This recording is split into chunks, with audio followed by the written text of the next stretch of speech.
Scott have the best background? This is not fair. That's Well, real. you know what's not fair at all, Todd? What? You think that's a green screen? It's That's real, their isn't it? Yeah. This. I think I'll come out this weekend. All right, you're you more kidding? than welcome to. It's Wow. literally, it's upstairs. It is a green screen, but 12 feet, maybe 10, is I'm standing right beneath that and looking at that view. Seriously? Wow. Well, when we go live, I want to hear exactly where you're at. Well, They think we're live. we are actually live. It is 5 p.m. and we are starting. Woo! Hey, Heidi.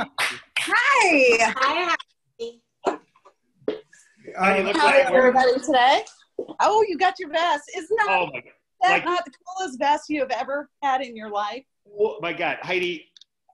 Can we start talking, Scott? Yeah. Okay. So I think I've sold 3 of these vests because I belong to a place called the University Club, and I went in there where the package was delivered, and I took it out and I showed everybody the vest. They were like, "I need to have that. That's the most amazing thing I've ever seen." And I had probably 3 employees and like 10 people at the University Club passing it around looking at the vest, and I'm proudly wearing the vest. Look at this. Heidi, I got the 26 pocket one, and it is so awesome. I mean, look at this is for my keys. See, like I literally, when I seriously picked it up like 10 minutes ago, I saw the tags on it. I do. I love it. Well, It I'm is the pretty most sure amazing that thing. The people were Todd going might have been crazy. sick about how much I was talking about the vest. I mean, Oh, ask I know. Todd. I was like, look at his vest, look at the pockets, look at the skirt, look at the shirt. I know, but wait, I want to do a whole modeling thing of it. Okay, so this is the vest. Look at how trim and fit it looks on me, right? Heidi knows me, but you don't even see that there are 26 wampum pockets in this vest. And I mean, my friends were like stacking things in it, going, "Are you serious right now? This is like so amazing." They were all going crazy at the University Club. So it's a high-end clientele at the University Club, and they were all wickedly impressed with this. Okay, how's it look, guys? You, Looking good. Woo! you look fabulous. Yeah. Fabulous. Fabulous. This will be on me every single day for the next however long before it. So I can tell you, thank you, Todd. We're just meeting each other. Heidi, thank you for the introduction to Todd. If you have any more people you want us to send free products to and have on, we'd love to engage. Although since I'm doing this live, that was not to the world. But seriously, We're gonna get them to buy. We're gonna get.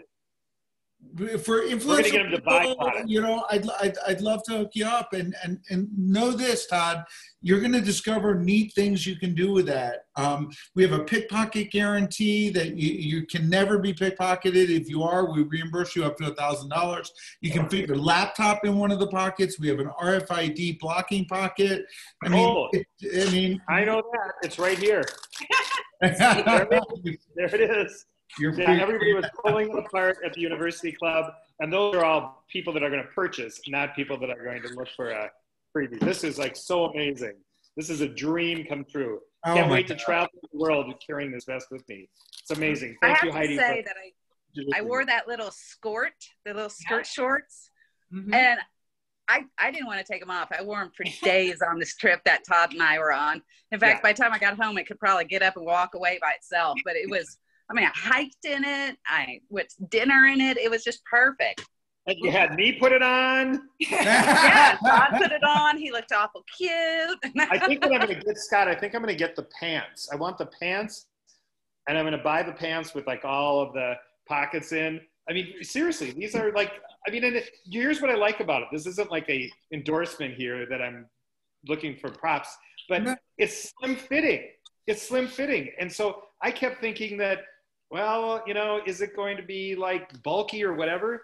And I was modeling it around the University Club here in St. Paul, and they were like, how in the world are there 26 pockets? So then people started putting stuff in the pockets. We started putting them in going, okay, let's see if we can fill all 26 pockets and you can walk around. I did it. No This way. is like, I did. No, we did. I mean, there was a bunch of my friends that belonged to the university club, and it's like the Chicago club and the New York club, and we were packing them, and I was strolling around looking all smooth, and it's the best thing ever. And I've only had it for an hour. I love it. I'm glad you got it before the live stream, but you know this, there's a full line of products, you know, not just the pants, but you know, this is my favorite. This pocket here is designed to fit, you know, even larger iPhones, typically without the case, but sometimes with the case. Yeah.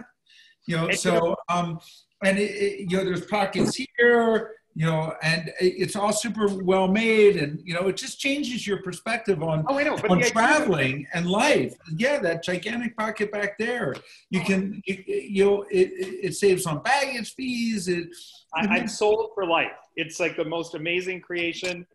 I will be an online endorser for you anytime, anywhere that you want. I absolutely just, and I wear vests. I mean, my friends give me a hard time because I wear vests pretty much every day in Minnesota because we have such weird climate here. And it's great, and it's not bulky. It fits well. Medium was perfect for me.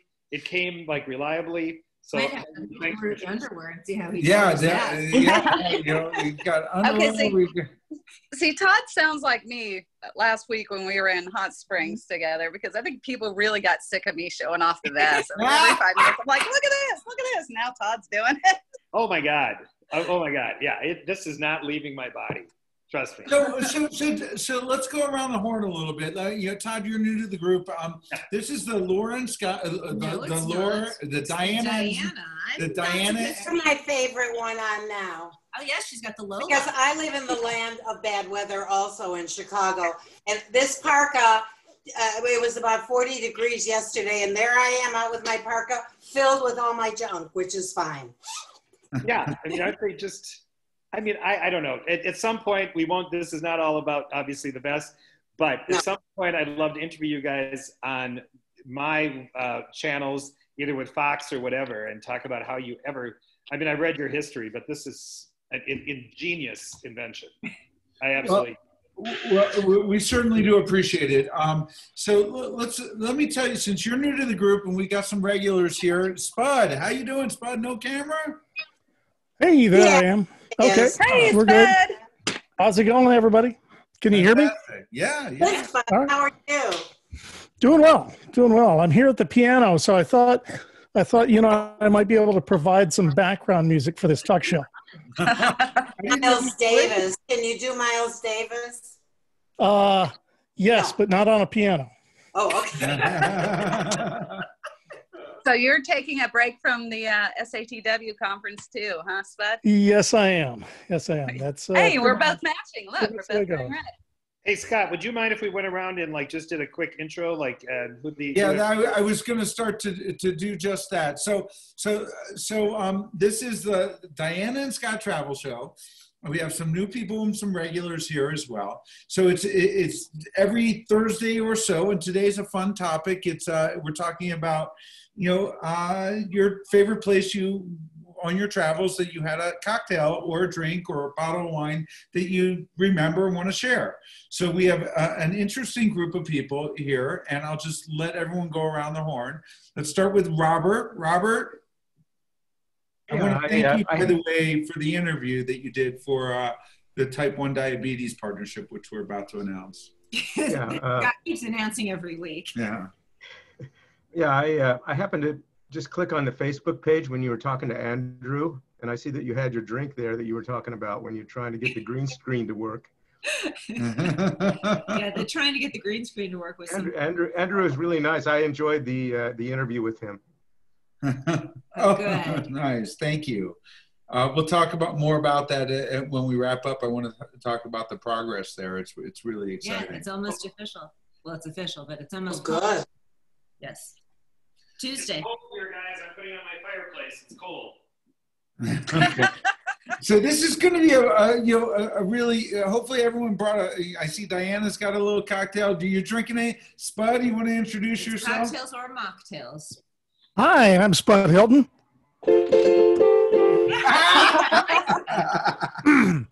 I'm Spud Hilton, longtime travel editor and raconteur, I guess. These days, I get to say raconteur because being self-employed, that's essentially what it means.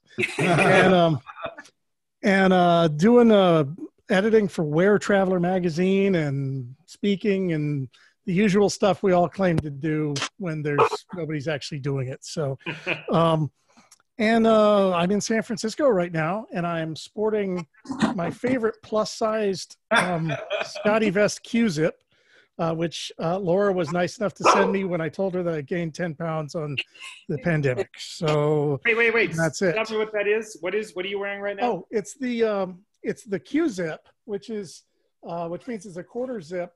But this is the lighter one as opposed to the, maybe you guys can explain. This is the. Yeah, it's a quarter zip. It's what I was showing you right there. It's an athletic. Wearing the SJ. That's bamboo cotton. Clearly, that's all I wear, as you can see right now. Yeah, no, and you will absolutely adore these. I mean, a pocket here and 2 pockets here. Quick drying material. It's the Q-Zip. He's got the cotton material, which is more comfortable, except it kind of wrinkles a little teeny bit because it's a cottony fabric. Well, I want double credit for this because it's about 90 degrees in my apartment right now. So the fact that I'm wearing anything with long sleeves is, And you're expecting me to feel sorry for you when I have my fireplace on, which is right behind me. No sympathy here, pal. So Spud's a little shy. Spud, if you follow a little shy, that's hilarious. Spud's not shy at all, but Spud was the travel writer for the San Francisco Chronicle forever and a day until they stopped employing full-time travel writers. So he was one of the last remaining full-time travel editors for a major national newspaper, which I believe someone told me New York Times stopped their travel section for. It's called an athleisure section now. Yeah, I think that's just the printed version. I think they're still trying to keep travel separate online, but that's more semantics than anything. So, there really weren't too many of us when I left, and when I left, the Chronicle held onto its travel section only for about another 6-7 months. And it disappeared. It didn't. And that was pre-pandemic, So they managed to kill it without even the pandemic. But we do our best to try to still encourage people to travel and to get out there and go. And then so you of course know Heidi, but Heidi, introduce yourself again. How did we get to Heidi? Someone introduce us. That was me. Oh yeah, all right. Well, keep it interesting. We like her. You're welcome. Thank you. I like you too. She's great. There's nothing to not like. She's got a dog. We like her even more. This is what happens when I get home. Introduce the dog too. Oh, excuse me for a second. Jesus, Cara. All the boys in my life just all about kissing. Jeez. All about licking you. All right, this is a family show. Reporting what I see. I'm a reporter. Okay, so I'm Heidi Brandis. I'm a freelance journalist out of Oklahoma City.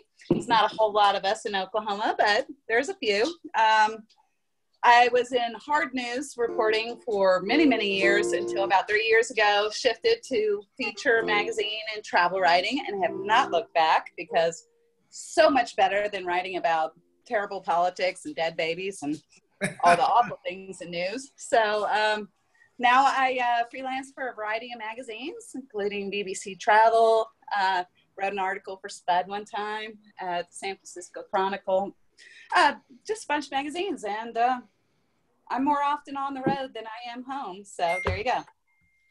Awesome. And I completely. You're a belly dancer. Talk about that, because then we're gonna have an episode about that pretty soon. Oh yeah, we must. I've been a professional belly dancer for about 22 years, and of course this year we haven't done a whole lot of belly dancing because the restaurants are closed and our school. So we have a school. It's Oklahoma's only professional nonprofit belly dancing school. And of course we haven't had in-person classes for quite a while, but we hopefully hopefully there'll be a vaccine soon and we can all get together and shimmy our hips and undulate our bellies and do a lot of pretty stuff. So Stop, you're getting me hot. Family show. how does one become interested in professional belly dancing? I mean, like, if I want to be a belly dancer, I mean, I've got the belly for it. Actually, we do teach men, so you could come. But if I wasn't weird enough to begin with, I got into belly dancing because I also do medieval reenactments where, dress up in armor and beat the hell out of each other with sticks. And I saw belly dancers there, and that's how I got interested in belly dancing. And so, yeah, what do you guys do for fun? This is going to be more of a free-flowing show. I see Jeffrey Hazlett's in the room, but I don't think he's got video on. And Dirk just joined us. Jeffrey does have video. So I got video. I'm just being very stoic and still. But yeah, I've got video. Hi, Jeffrey. Hi, everybody. Good to see you. I'm belly dancing, armor. I'm not living the life. I guess I'm just too boring. But you need to come to Oklahoma.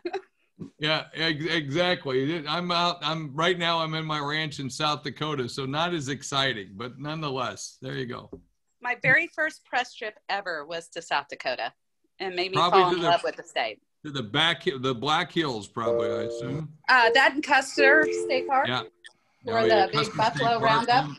Where every year, Buffalo Roundup, yeah. Custer State Park, where every year a tourist gets gored for getting out and trying to pet the buffalo and learning that they're actually wild animals. And the most recent one was a woman who was there during the Sturgis bike rally who got between a calf and a new mother and a calf. And the mother buffalo de-pantsed her with her horn. I saw that video. And then what's funny though was for a day and a half the genes from that woman were hanging off the horns of that buffalo for like a day and a half. So it's hilarious. So we gotta have a trophy. Exactly. And by the way, there's so many memes about that, but we all have seen people do in travel. We've all seen people do some very stupid things, right? I think we've all done stupid things ourselves too at one point or another. So there's a truism about travel writing, which is that it's always more interesting when things go wrong. It's kind of like weddings, NASCAR, and travel. It's always more interesting when it goes wrong. Absolutely. Well, everybody loves a good car wreck. Yes. Yep. My wedding was a train wreck because my family arrived. But otherwise, it was a wonderful experience. Jeffrey is being shy because he didn't give a proper description of who he is. He has the most interesting background and tells the most fascinating stories. He runs the C-Suite Network, which I recently joined, and it is a network of C-level executives, among others, and he's on Zoom probably 18 hours a day, inspiring people and training, leading people, and he's a best-selling author and just all around the most interesting guy in the world. Now offended everybody else here, except for everyone else here.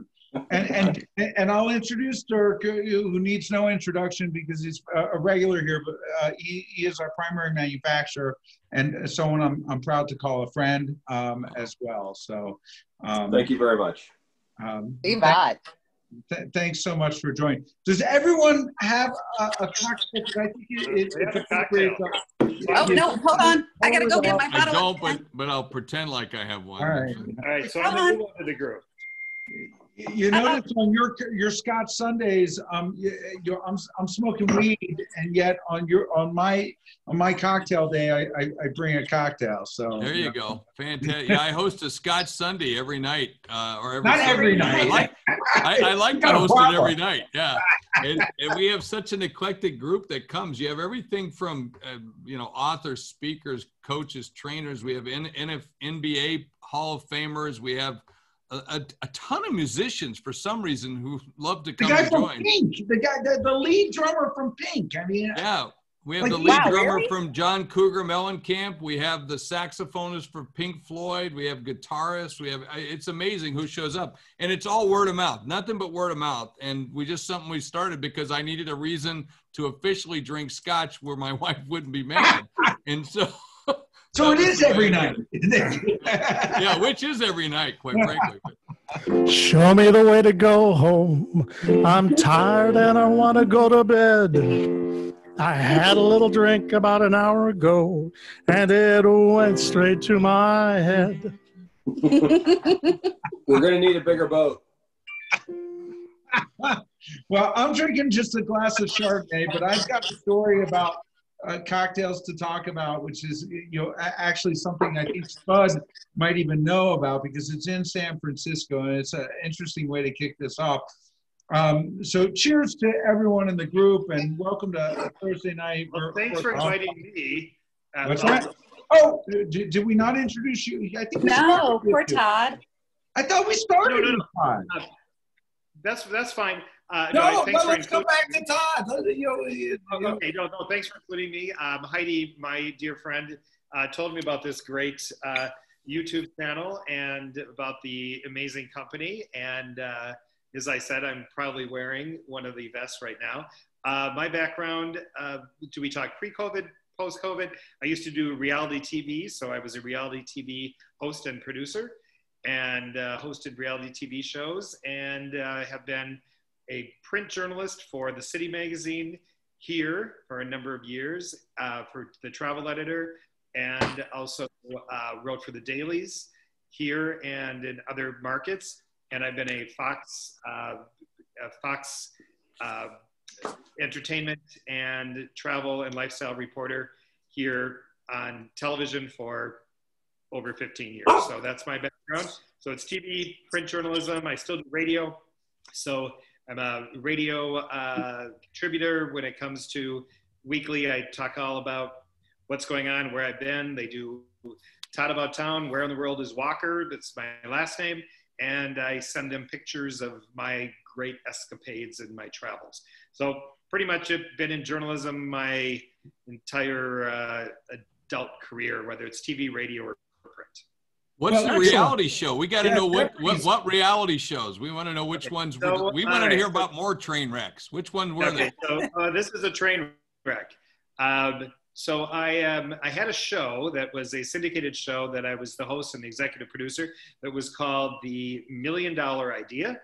It then went to be American Inventor, and today it's called Shark Tank. So that's my legacy. And did I reap any of the profits from Shark Tank? That's the train wreck part. So it started as $1 Million Idea, then went to American Inventor, and now is Shark Tank. So all right, hold on one second before anyone says anything. Hold on. Here we go. 1, 2, 3. Oh, geez. Oh, I know all these. Nice. Oh, thanks for haunting me. Yeah, but look who the star of that is right there. Yeah. The only one that actually said, "Hey, I'm not taking your freaking money. Get away from me." I know. And then made a career out of it, which is good. Right. Todd, just so you know, I used to work with Mark Burnett. I used to be a judge on Celebrity Apprentice for 3 years. Okay, so we'll talk offline because I went to his place in Bel Air, in the studios in Bel Air, and I have a very interesting. And you parked down in that garage. Oh yeah, I've been. One of the most surreal times ever in my life was invited to Mark Burnett's Christmas party. My wife and I went, and we're pretty unassuming people in South Dakota. We drive up in his place on Malibu, and there's this line of limousines, and we're driving a neon Ford Focus from the airport, and we were embarrassed to stop, and so we drove down the road to see if we could park and then walk, right? And of course, no, we couldn't do that because there's no place to park. We pull up to the place. I hand over my keys to the valet, and we walk in. And of course, they immediately, hug and kiss us. He and Romy hug and kiss us, and then say, "Oh, we've got this table. You're going to be sitting here." And they take us to these. And there's only 6 tables in the entire place that's set up for this whole Christmas party. Okay. And he immediately says, "This is your seat, Jeff." And I look down and I'm sitting next to, oh, hello, Miss Streisand. How are you? And it's Barbara Streisand. And then next to her is Shirley MacLaine. And then the Duchess of York, Paris Hilton, Quincy Jones. This is our table. And of course, they're all neighbors. And I'm thinking, what the hell am I doing here? Why am I here? Of course, I was the first sponsor and also, put Kodak. I used to be the chief marketing officer of Kodak. But it just went more bizarre from there for the rest of the night, by the way. That was the nuts. So then you can relate to this, but we need to have a conversation offline. So when I went to the compound, Burnett, do it right here. No. So when I went to the Burnett compound in Bel Air, which I'm sure you've been to, and I being a practical Midwestern guy, my co-producer and I went and we had to pull in the garage under the Mark Burnett compound, but I'm practical, so I rented a minivan. And so I'm trying to pull in that compound and park in Mark Burnett's amazing, production facility. And I'm looking at all the names, and it is all of the names of any producer, Weisberg, and all of the people that are the major producers in town. And went to have a meeting with Mark, walked into his office that is way larger than my home. And he sat at the table and did not turn around until he was ready. And I sat in the back in a chair, and then he turned around and said, "You can come this way now." I mean, yeah, he's a very interesting soul. So I worked with Mark there's a guy who was a former, he worked in the military, he was a sergeant in the military, fought in the Falkland Islands, moved to America with no money in his pocket, and has become a multimillionaire and reinvented television. It's an American success story. I don't think he's a multimillionaire. I mean, I know Trump made $420 million off of it, so he's a billionaire. Yeah, he could very well be. And more power to him if he is. And by the way, Todd, just to rub some salt in your wounds, I just want to do this while we can. Why not? When they put together Shark Tank and I saw the treatment, Mark asked me initially to be the host of that show. And we talked about me being the host of Shark Tank, and I said, no. And he goes, why? I said, you don't need a host. There's no way. You've already picked the sharks. Either I'm a shark or I'm not doing the show, because as a host, nobody's going to know the host. And I'm going to have to argue and fight and pick a fight. And I'm going to want to punch most of them in the throat. So it's not going to work. Okay. Which I understand makes great TV, but doesn't do me any good, doesn't help my brand. And I said, no one will remember. By the way, they went with a host the first season. Does anybody remember who that was? Yeah, the African-American guy. No, it was a young gal. I'm talking about American Inventor. There was a on Shark Tank, it was a young woman about 24, 25, and nobody remembers who she was. So I was right, and I want to keep pointing that out. So just so you know, and then we'll move on from this topic because nobody else cares about our life. Oh, it's fun. This is fascinating. I was also he hired me, and I when everybody says everything happens for a reason, I turned down the job as being a showrunner on that show. Wow. There you go. On that show. So, I mean, that was the dumbest thing I've ever done. But it would have been great. We should do a separate show about Shark Tank. I'll invite both of you guys back because Scott knows this. My partner not partner, but the office mate that I share an office with in New York is Damon John. So Damon and I share. I did not know you share. Oh, I know Damon. Oh yeah, yeah.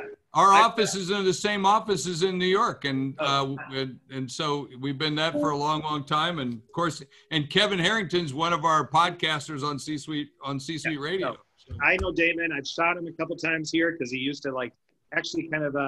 Anyway, he has a history back here, so I know Damon as well. Yeah, good guy. Talked to him yesterday. In fact, talked to him yesterday. So. All I know is that every cooking show I've ever seen, I wanted to punch them in the throat. So that's pretty much me. And that's as close as I get to those stories. Well, my claim to fame, and you guys all be jealous, I was a zombie extra in a very bad zombie B movie once. I don't know. Which one? I probably have seen it. I'm a zombie fan. Bad to the Jones. You gotta put the belly dancing higher than that.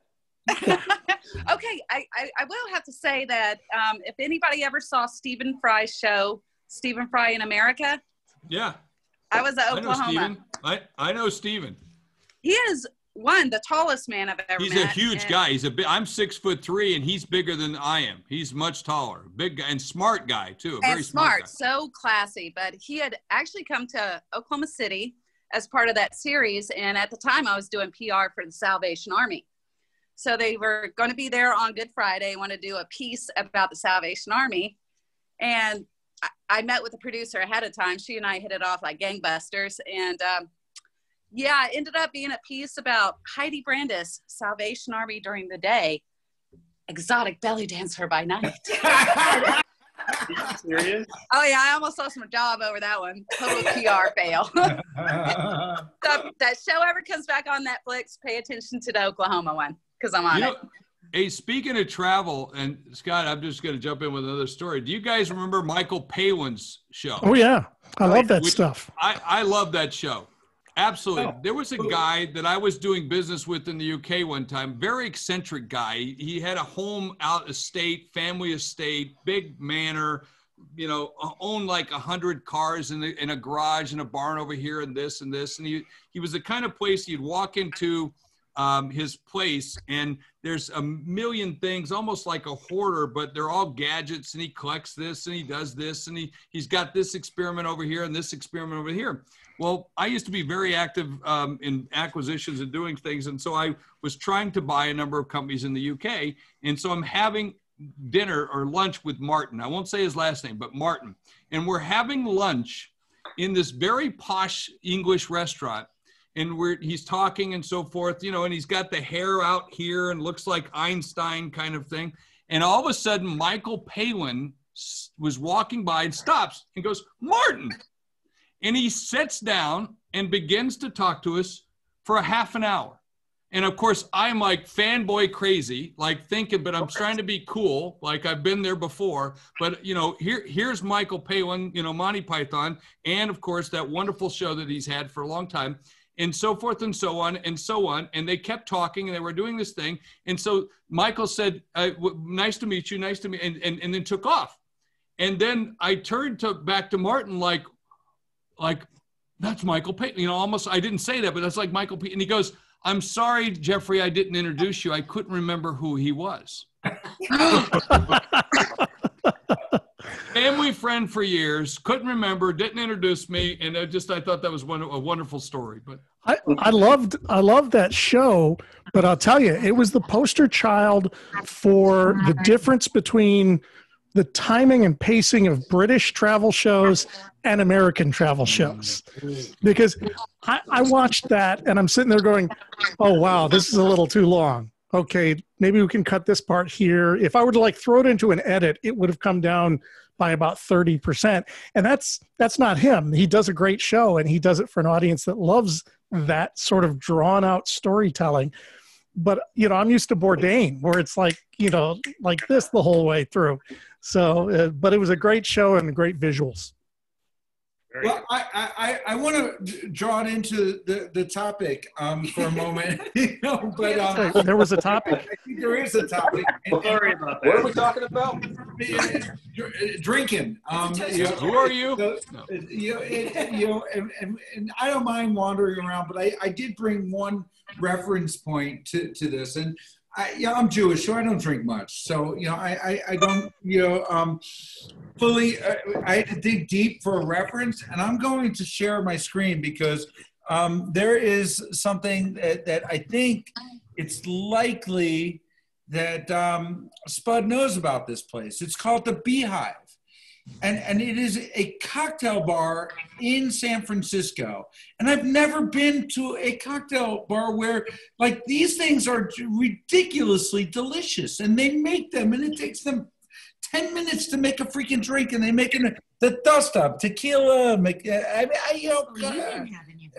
I had two, and I was like stumbling out the door. You can't drink But that. you know, to me, it was a unique experience. Go ahead, Spud. This isn't inside the Fairmont, is it? No, I don't believe so. Okay. The Fairmont and a couple other hotels had a whole thing where they have beehives, you know, on property, and we're using a lot of the actual honey from there. It might have been a scam, but they're using the honey from there for things.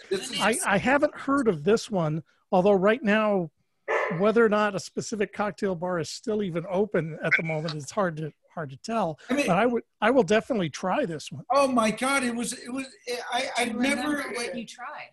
No. I lost all recollection of anything. But listen, this is what was, it blew my mind. I mean, it's a thing. I mean, they make a drink with as much care as they make a meal. They're like cutting and you know, I mean, it's a whole production. They're mixologists. I just have some advice for you, Scott. You have to move away from Idaho in order to see that kind of. It's just maybe a hint. I don't know. But did it taste good? Did you like it? Was it? Oh yeah, no, it was wonderful. I mean, it blew my mind. I mean, I can go and get a Manhattan, I can get gin and tonic down the street, but I didn't know there was such a thing as like cocktails with all this fancy stuff. I mean, well, I got to tell you, one of my favorite videos on YouTube ever is two screens next to each other. One has a bartender. They both have bartenders, and one says 2005, and the other says 2015. And then they start making a gin and tonic. And the guy from 2005 basically gets a glass and puts ice in it and pours some gin in and then pours some tonic in, cuts a lime and sets it on the side. Takes about 25 seconds. The other guy, because it's 2015, has to smoke the glass and has to light things on fire and take sage and do a little dance and all these things that mixologists do now. It's like, I can't tell you how many times I've just said, make me a fucking drink. Okay, so here's my question. That's the difference between $12 and $24 right there. Exactly. Here's my question to the group. Number one, I want to know, and I'll start, the most expensive cocktail that you've ordered on one of your travel excursions. And yeah, let's just go with the most expensive. For me, I went to, what is up from Santa Barbara right in the end before you get to, is it the Fairmont that has the most expensive Bloody Mary? It's like a $75 Bloody Mary. I had that one, which was insanity. And I was like, why am I doing this? And then I was in Bergen, and no, I was in Oslo. And they said, you have to go to this gin bar and order a drink. And it was a freaking regular drink, I thought, because I have no taste when it comes to that kind of stuff. I'm kind of like you, Scott. I'm like, gin is gin or whatever.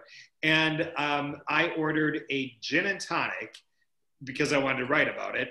And I spent, in US money, I think I spent $28 for a gin and tonic and a small glass in a bar there. So tell me what you guys have overspent. Let me take this one because I've got some color on it. Okay. I was about 45 minutes northeast of Reykjavik in Iceland with my daughter. And we were in some fancy resort for staying there for one night. And father-daughter trip, had a great time. And we went to the bar. I went to the bar. She stayed in the room. And I was in line to order a drink, and the drink prices were insane. And this group in front of me it was like one guy was holding the place and other guys kept sneaking in and cutting me off. And I decided to not be the ugly American, so I kind of let this happen. And I was fine. It happened 3-4 times. And I finally came up, and I was irritated at this point, and I ordered a double Jim Beam that was $48. Oh, God. No, wait, but hey, Scott, please don't interpret anything from business from this standpoint. It was $48. I ordered the double Jim Beam, and the bartender thought that I was part of this group. So she said, put it on their tab. And she said, same check. And I said, yep. I took the drink and left the bar. So I ordered a $48 double, but I didn't pay for it. Good for you. You're my friend. I would have done There you go. Yeah. $48. I mean, That's called karma. Well, if you order bourbon anywhere outside of the U.S., you pay a fortune for it. Yeah. This place was, one of the Northern Lights in the middle of nowhere, all glass, and I mean, it was fancy and surreal at the same time. Definitely looks like you've got quite the bar back there. I want to know what. Yeah, this is my bar locally. I will tell you, I've drank scotch that's worth. Well, I paid $350 to $400 for a glass of scotch, or someone has entertained me enough for that. Glenfiddich is one of my sponsors and been very active, and I love Glenfiddich Scotch. I was over in Ireland, in a tiny little village called Cong, C-O-N-G, in Ireland about 2 years ago, and I was there, and I was getting to know. My wife was out shopping, so I went and stopped at a local pub, which I turned out was where they filmed the fight scene for The Quiet Man with John Wayne in the 50s. And they happened to be the same bar, and I'm sitting in there, and I'm getting to know the bartender, and I said, I had an Irish whiskey or two at that time. I said, do you have any good scotches? He said, yeah, we have a few scotches in the back. I said, can you tell me, do you have any Glenfiddich? And he goes, yes, we do. I said, what's the oldest bottle you have? And he says, I'll go away and I'll find it. And he went back and he brought out, it was a 30-year-old scotch, 30 years. And now, if you don't know, that $350 glass of scotch was that same bottle that I would have bought in New York. In New York, a glass of that cost you about $350. And so I said to him, I said, what would a glass run me if I buy a glass of that here? And he said, 47 euros. And I'm figuring up the price going, hey, I'm not good at math, but that's a good buy, And so I said to him, I said, what would it cost for the whole bottle? He goes, I don't know. No one's ever asked. So he went and figured it out, came back, and he told me it was 420 euros for the whole bottle, which I'm going, this is a pretty good buy. I'll buy that. And he goes, and now at this point, he knows my name. He says, Jeffrey, my lad. He goes, I just want you to know, you can't take it with you. You're going to have to drink it here, and you're going to have to leave. And I'm thinking, well, crap, how am I going to drink a whole bottle of scotch? Now, this could be a contest at this point. And so I'm thinking maybe I'll do it. But nonetheless, and I said, I took 20 euros out of my pocket, and I said, could I rent it for, can I pay a storage fee if I drink half of it tonight and the other half tomorrow? And he goes, certainly. And he takes the 20 and he puts it in his pocket, and I drank half of it that night. And went back the next night and drank the other half, and it was the best scotch I've ever had. That's amazing. And I saved. It would have cost me in the U.S. about $3,500 for that bottle. Jesus, that's amazing. Yeah, just a tiny little village, no more than 300 people in the village, and just a wonderful experience. And I can't wait to go back. And if you've ever, many of you have probably written about it, but it's got the Ashford Castle there.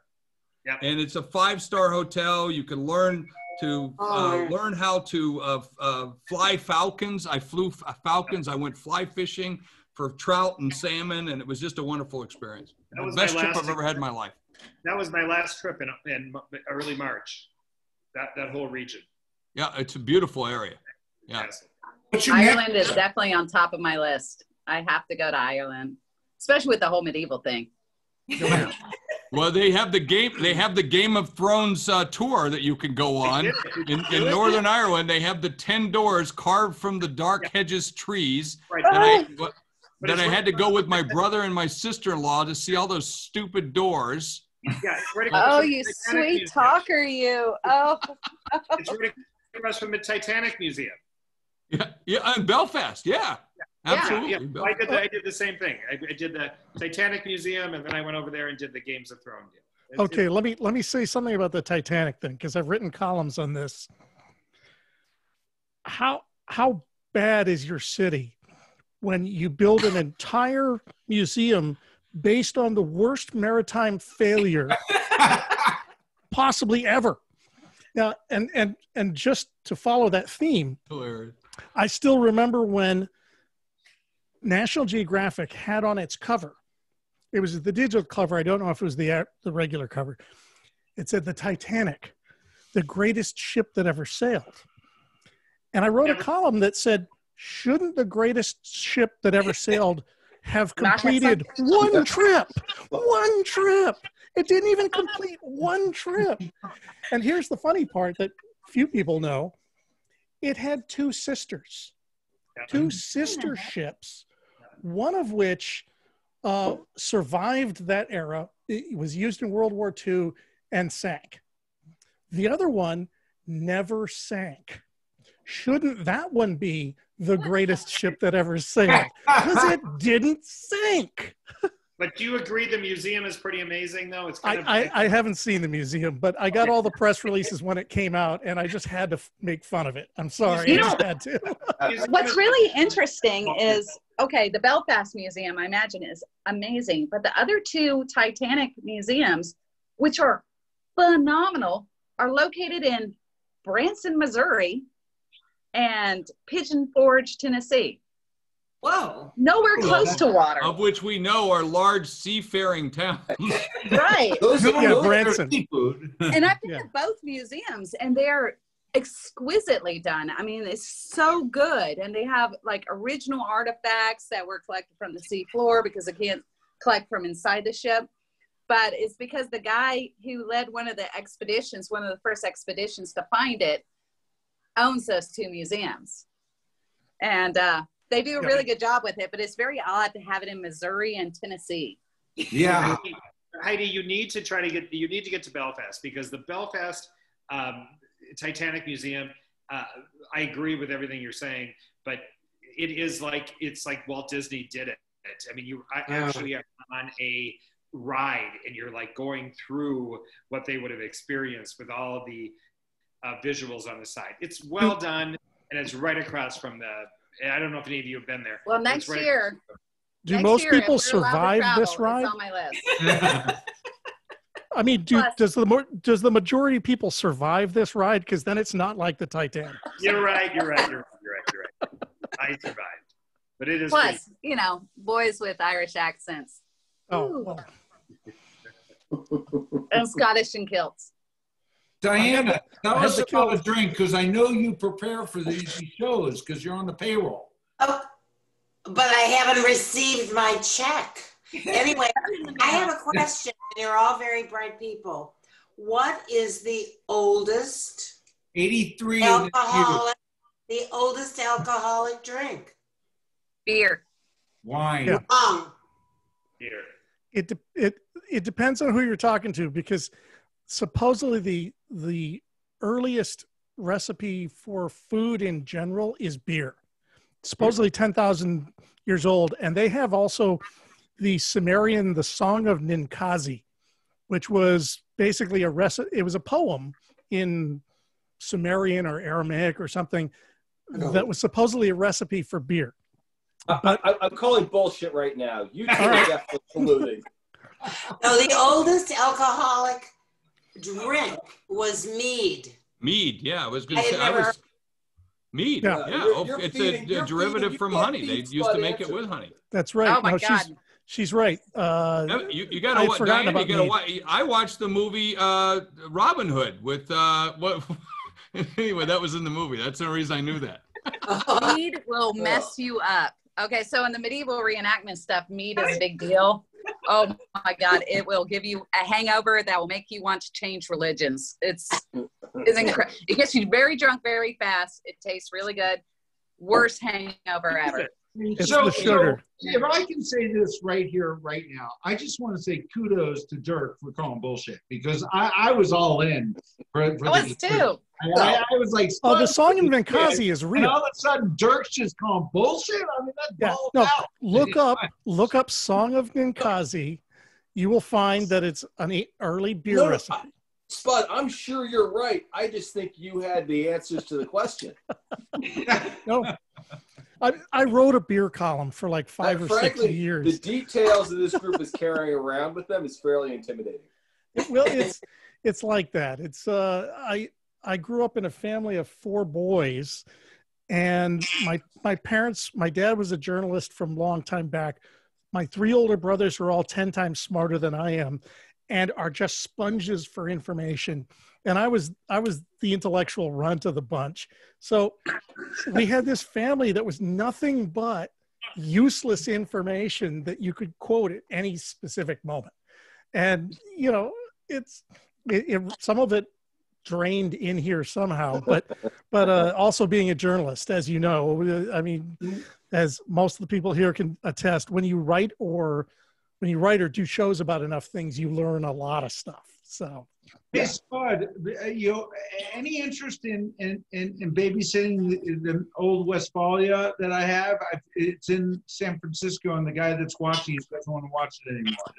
Do you have any desire to watch an old bus for some time and drive it and have fun? I love the idea, but I live between the Castro and the Mission, and I do not have parking. All right, then you're fucked. Yep. No, Sorry about that. All right, no. Although I know the old sports, the old travel editor at the Chronicle, John Flynn, I think he's actually still got his Westphalia, and he lives down in Pacifica. He might have room in his garage. No. I owned it to a buddy, and he's moving to San Diego, and I got a bus and no place to put it, so I got to sell it. And I kind of want to know that one day, 10 years from now. I mean, how long has it been sitting in California now? Several years. I'm the guy who loans a bus to really nice. I mean, it's all decked out. So, in any event. Yeah, he hired an interior designer. I did. I'm Jewish, so I wanted the curtains to match. What year is it? What year is it? I might just pick it up and drive it back and park it in South Dakota for you. Yeah, you're welcome. It's a 1970. It's got a new engine, and wow, it's running good. Speak now, because we're getting all the videos. It would make an excellent tree house. That's what I said we should have done with it when he bought it. Just put it up in a tree. I would have saved a lot of money, because tree houses don't need 2 motors. Yeah, it was insane.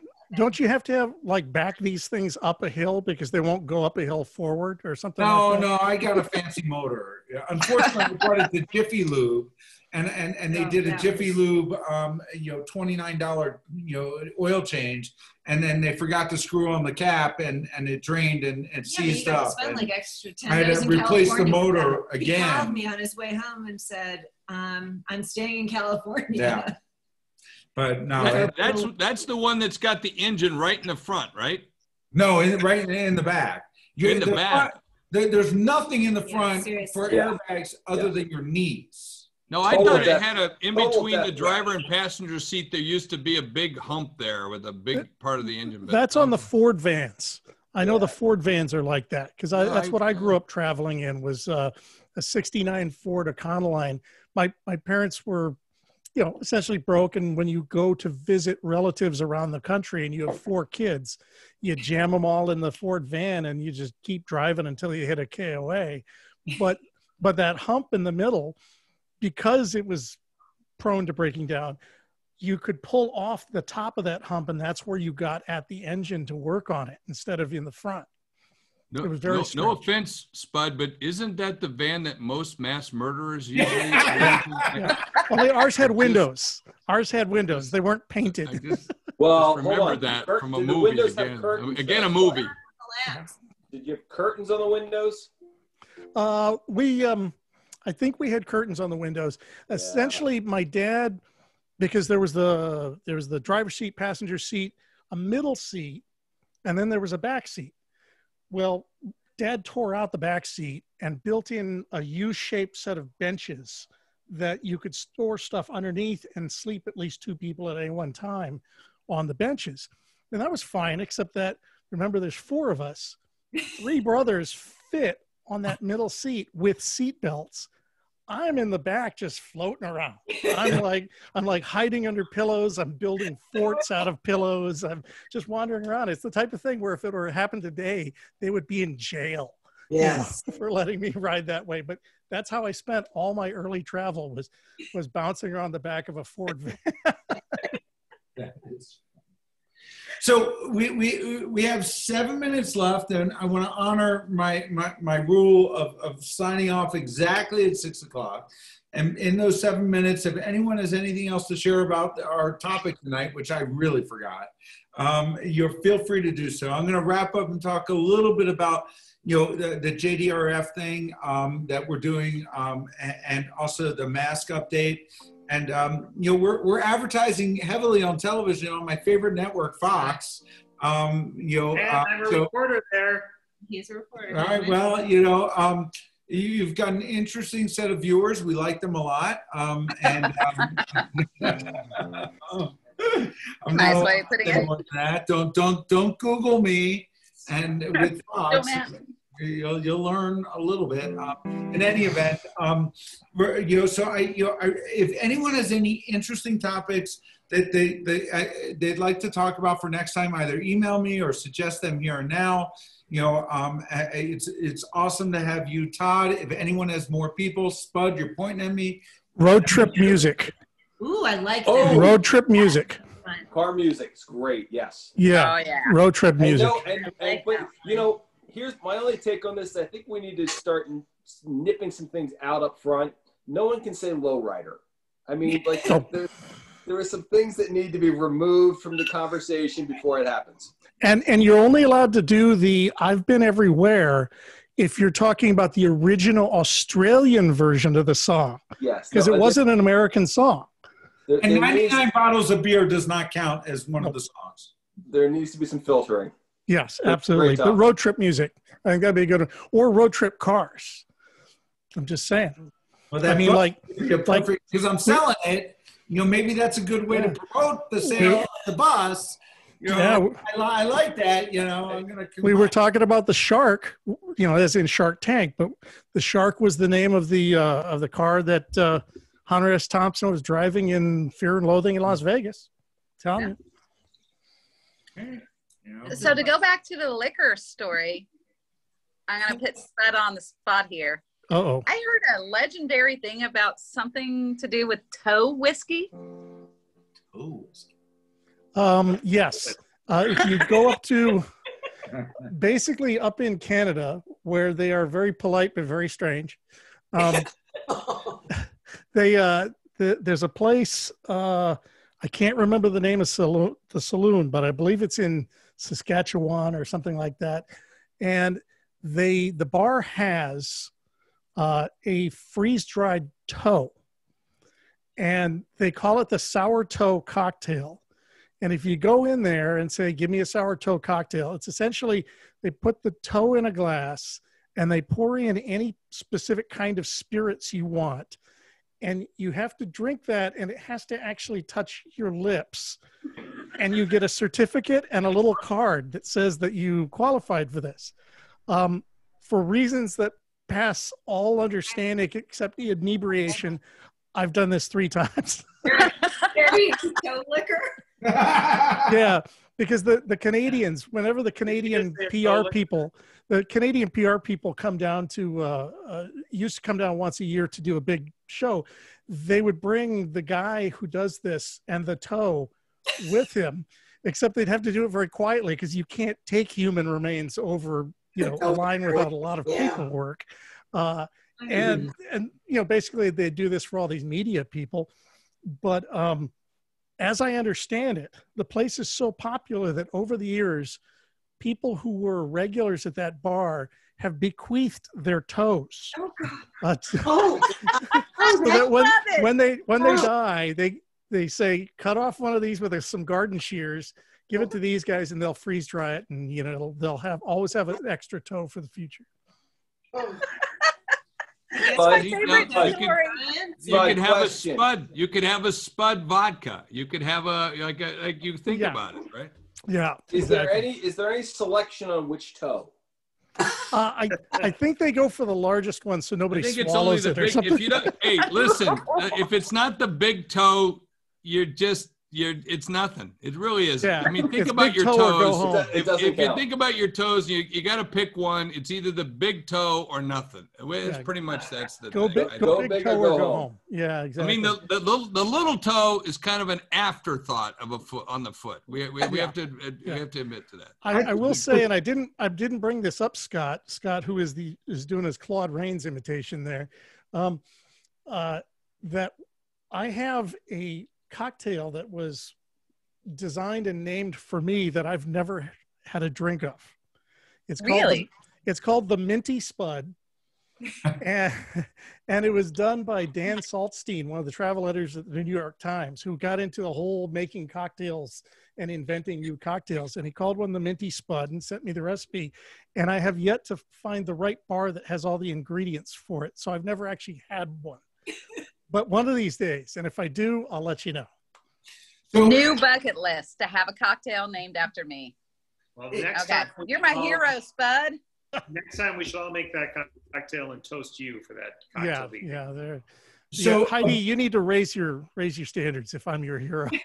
I want to have toe whiskey. I want a cocktail named after me. Damn it. Get the Canadians to invite you up. They'll do it. So which toe? It's the one that went to market. All right. Yes. Oh, Yeah. that's Exactly. the toe. So Exactly. wrapping up here, because I have 1 minute left, I just want to thank Robert for doing the interview. We're going to be announcing within a week or so.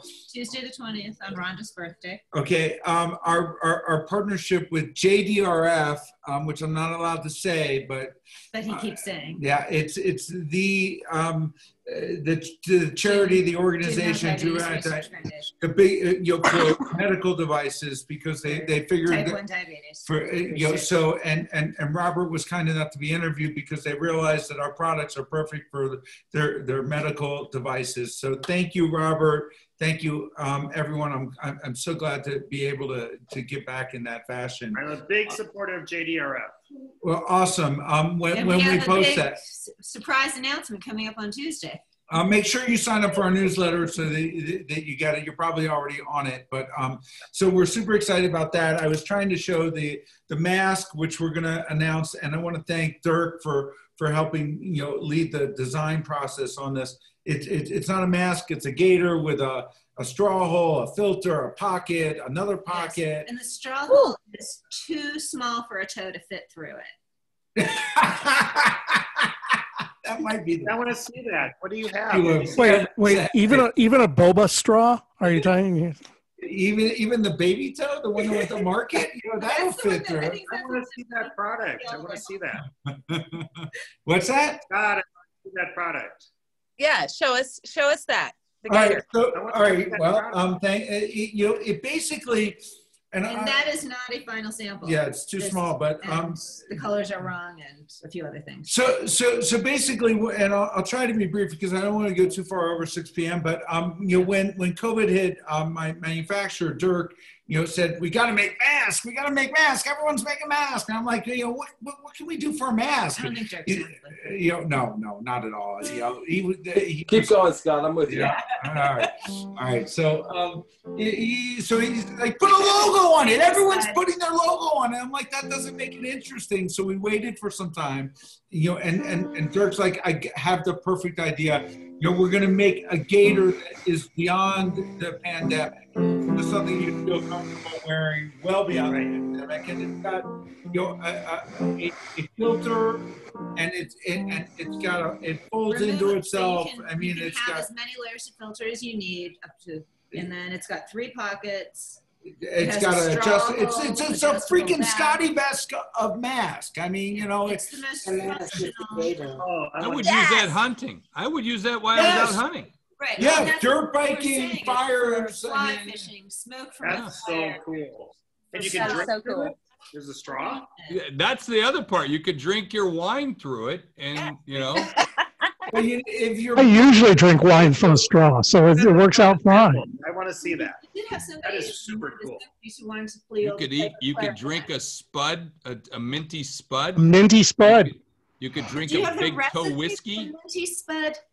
I'll bring the recipe next time. It's actually on Instagram. If you go to Dan Saltstein's Instagram site and go like 3 years back, you should have that on your site. You should put that on your site. I can't remember if I actually redid it or not, but Dan's a good guy and a friend of mine. And when I asked him about the specific ingredients, he said, it's all there. And I had to read it because it's sort of, take a look and see if you can come up with the recipe. So if any of you are willing to write a really quick review, video or otherwise, we have very limited samples thanks to Dirk, not giving us enough samples quickly enough. But I'm happy. You're welcome. No, I get it. We're getting the market really quick. I just heard a bus. Boom. I mean, Jeffrey, Todd, Heidi, we're happy to send you a sample out as quickly as we can. We don't have them, but Spud. I'll do it in a heartbeat. Oh, yeah. Do it right away. I'm doing all the holiday gifts for travelers. I'll do that. around Take a us, picture and yeah. take it on a trip and the whole bit. Yeah. All right. That's Awesome. All right. So we're at 6:04. I broke my rule. Thank you, everyone. I really, really appreciate it. This was a lot of fun. I mean, A lot of fun, guys. Thank you very much. Thanks for inviting me, guys. This was great.